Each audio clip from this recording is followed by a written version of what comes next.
Wir sind Adventisten. Wir glauben vielleicht nicht alle genau das Gleiche, aber das heißt nicht, dass wir nicht Adventisten sind oder dass wir uns trennen.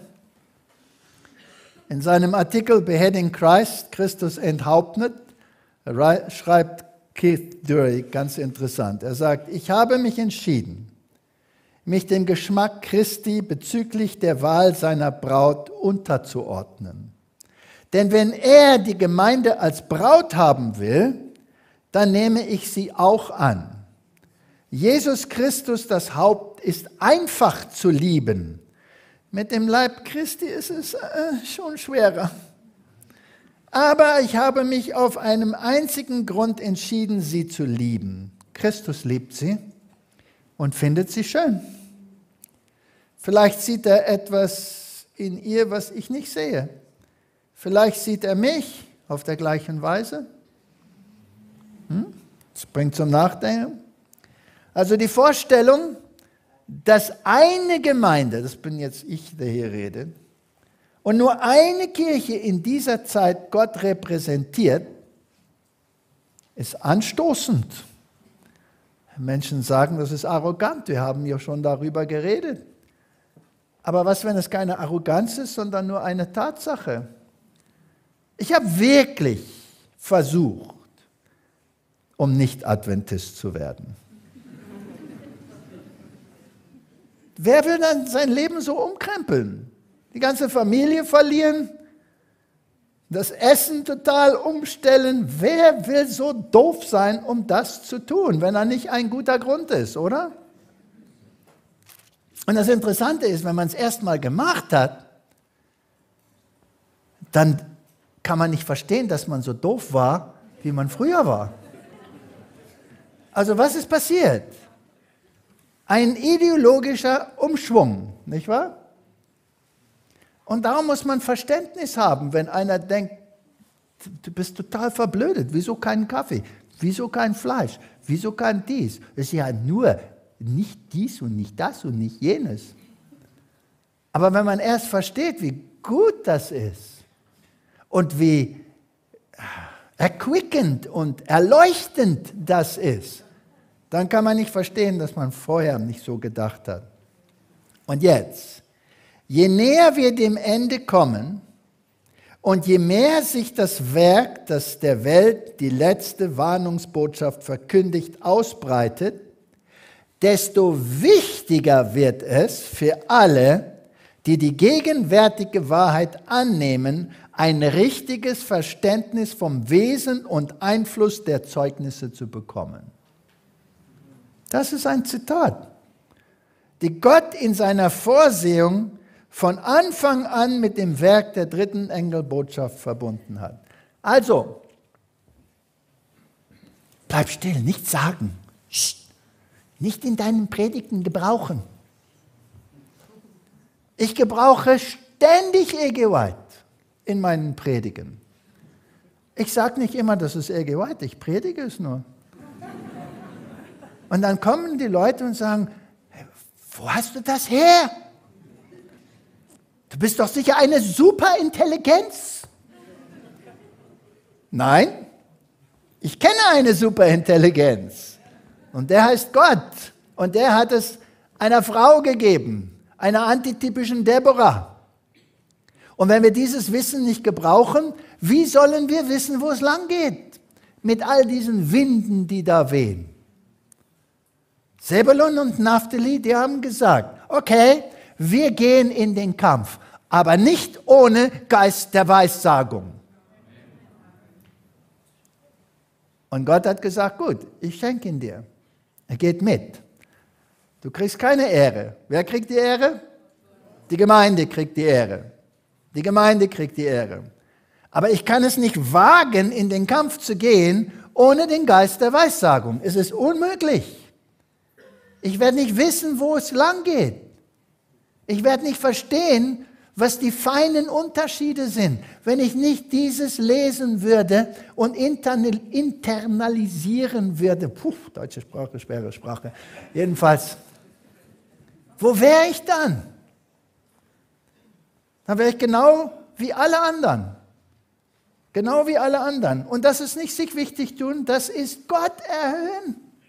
Es ist mehr notwendig, dass die Menschen das verstehen. Ich war neulich in Toronto. Da habe ich vor 4 Wochen ungefähr diese Vorträge gehalten. Und da war eine ganze Gruppe. Es war nicht in Toronto, es war in Oregon. Ich weiß auch nicht mehr, wo es war. Oregon, denke ich. Eine ganze Gruppe, ganz neue Leute, die kamen und saßen in der Gemeinde und sagten dann, ja, das stimmt alles ist richtig, wir haben alles gestudiert auf YouTube und wir haben das gesehen und wir sind jetzt hier. Aber ein Problem haben wir und damit können wir einfach nicht zurechtkommen und das ist dieser Geist der Weissagung, diese E.G. White. Und was wäre die normale Antwort?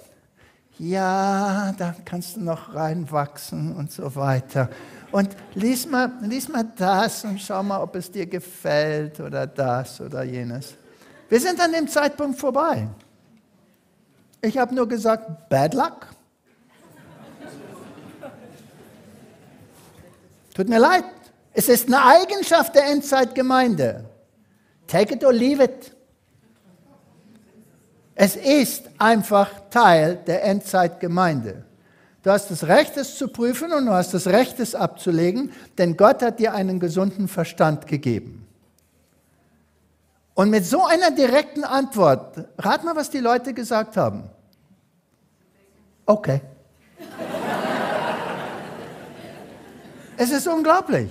Wer kann das schaffen? Ich kann das doch nicht schaffen, dass die Leute sagen, okay. Das kann nur Gott machen. Wir müssen nicht dieses Geschenk verstecken. In alten Zeiten redete Gott durch den Mund von Propheten und Aposteln zu den Menschen. Heute spricht er zu ihnen durch die Zeugnisse seines Geistes. Zu keiner Zeit hat Gott seinem Volk eindringlichere Unterweisungen über seinen Willen und über den Weg, den es zu gehen hat, gegeben, als gerade jetzt. Wir brauchen uns nicht schämen. Wir haben den Geist der Weissagung doch nicht entdeckt. Wir haben ihn doch nicht hervorgezaubert. Wir haben doch keine Schuld dran, dass diese Gemeinschaft den Geist der Weissagung hat. Oder haben wir Schuld dran? Jetzt muss ich mich schämen, weil Gott ein Geschenk dieser Gemeinde gegeben hat, die keine andere hat.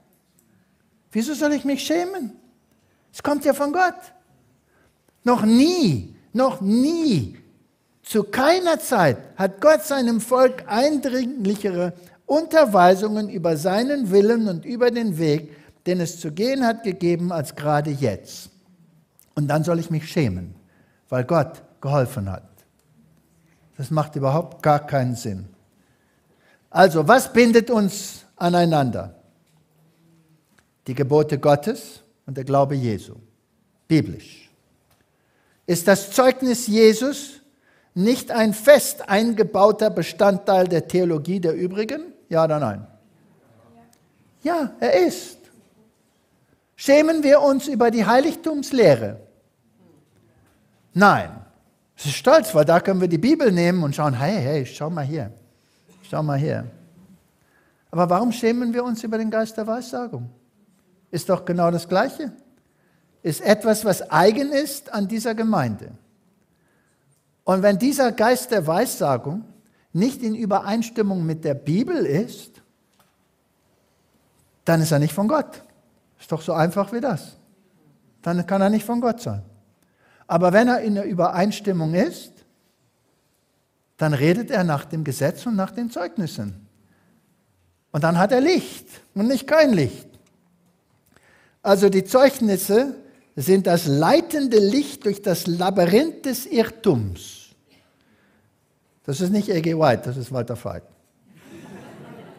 Wir dürfen es nicht wagen, ohne sie zu gehen. Und wie Barak sollten wir ausrufen, wenn du mit mir gehst, so will ich gehen. Gehst du aber nicht mit mir, so gehe ich nicht. Und viele in der Gemeinde werden es ablehnen. Daran können wir nichts tun.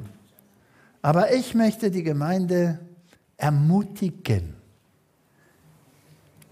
Nimm dieses Geschenk und lies es. Das sind so viele Dinge, die in Büchlein aufgeschrieben sind, wo einige Zitate rausgeholt haben, die ihnen passen.